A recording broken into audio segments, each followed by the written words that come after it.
সম্পদের হেফাজত, সম্পদ দিয়ে মানুষ দুনিয়াতে বেঁচে থাকে। এই জন্য সম্পদ যেন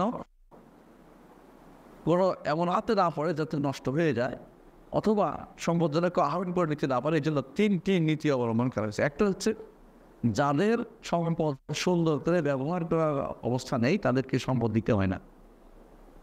বুঝলেন কিনা? যে ছেলে আপনার সম্পদ নষ্ট করে দিবে তাকে দিতে ইসলাম বলে নেই। তাকে বলছে অন্য একজনকে দায়িত্ব দিবে, তাকে দেখাশোনা করে তার অবস্থা যতক্ষণ ভালো না হয় তখন পর্যন্ত তাকে সম্পদ দিবে না। দেখতে হচ্ছে কেউ যদি সম্পদ চুরি করে তার বিপরীতে ইসলাম কি দিয়েছে? হাত কাটার বিধান দিয়েছে। কেউ যদি ডাকাতি করে তার বিপরীতে কি দিয়েছে? বিভিন্ন রকমের শাস্তির ব্যবস্থা করেছে। ডাকাতির শাস্তি কি?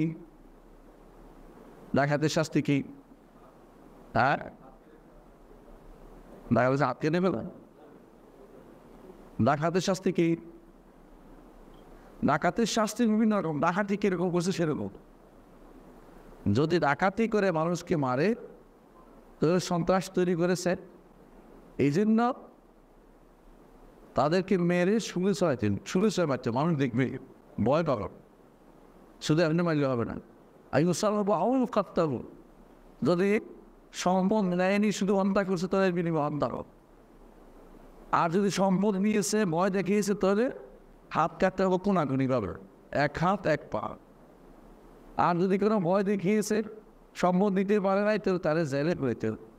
প্রত্যেকটা করে রায়তের মধ্যে আসছেন ইন্নামা জাযাউল্লাযীনা ইউহারিবুনাল্লাহ ওয়া রাসূলাহু ওয়া ইয়াসআউনা ফিল আরদি ফাসাদান আন ইউকাত্তালু আও ইউসাল্লাবু আও তুকাত্তা'a আইদিহিম ওয়া আরজুলুহুম মিন খিলাফিন আও ইউনফাউ মিন যালিকা খিzyun ফিদ দুনিয়া ওয়া লাহুম ফিল আখিরাতি আযাবুন আযীম।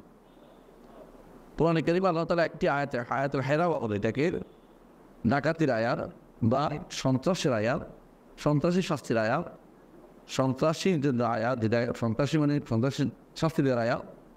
এইটাকে আল্লাহ তাআলা কোরআনে কারীমে উল্লেখ করেছেন, মায়দার মধ্যে উল্লেখ করেছেন। তাহলে বোঝা গেল যে আপনার সম্পদ হেফাজতের দায়িত্ব ইসলাম নিয়েছেন।